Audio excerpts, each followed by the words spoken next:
Bonjour à tous les amis, j'espère que vous allez tous très bien. Comme d'habitude, on se retrouve pour un nouvel épisode du podcast du bonheur.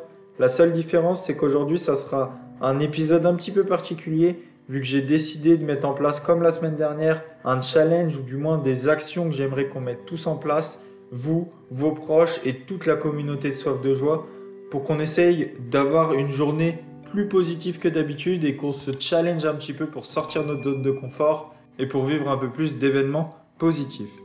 Alors, ce que je voudrais aujourd'hui, c'est qu'on prenne un temps de pause. Un moment pour souffler et pour se rendre compte que la vie, en fait, c'est pas une course, mais simplement l'addition de plusieurs journées magiques et riches de choses positives quand on y prête de l'attention. Alors, pour nous aider dans ce petit challenge, dans ce petit exercice, je vais vous préconiser quelques petites choses à faire.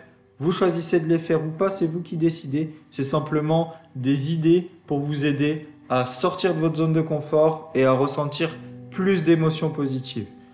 Vous pouvez tout simplement prendre le temps de vous balader autour de chez vous, de trouver un endroit sympa que vous n'avez pas encore pris le temps de visiter, un endroit dont on vous a parlé et qui est vraiment sympa à découvrir, le plus joli coin autour de chez vous, d'aller faire une randonnée, de visiter ces endroits inconnus et de découvrir de nouvelles choses et de prêter votre attention sur toutes les choses qu'il y a autour de vous, sur les différentes fleurs, sur les odeurs, sur les oiseaux, le son que vous pouvez entendre.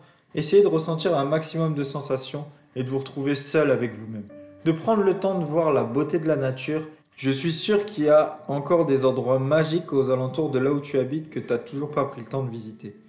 Alors tu vas me dire peut-être qu'il pleut ou il fait froid. Si c'est le cas, qu'il fait froid et que la pluie te gêne par exemple, fais autre chose. Rends-toi chez un ami que tu n'as pas vu depuis longtemps. Va voir ton oncle ou ta tante qui serait ravi de te voir, que tu n'as pas vu depuis un certain moment et avec qui tu pourras échanger et passer un bon moment. Ou encore, si tu cherches plus de la solitude, prends le temps de te cuisiner un beau repas sain et rempli de protéines de bonne saveur avec des légumes frais.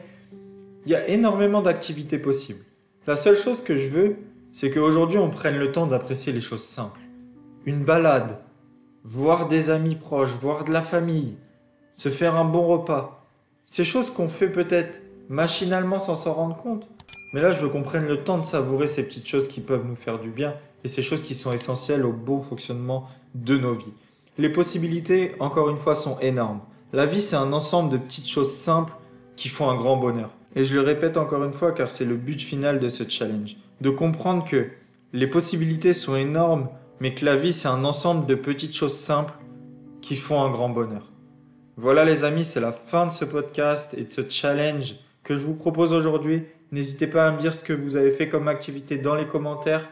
Si vous avez eu du mal à vous recentrer sur vous-même et à apprécier les petites choses de la vie, pareil, n'hésitez pas à me le dire dans les commentaires. On va essayer de tous s'entraider et comme d'habitude, tous se tirer vers le haut. Et moi, je vous dis à très bientôt pour le prochain épisode du podcast du bonheur.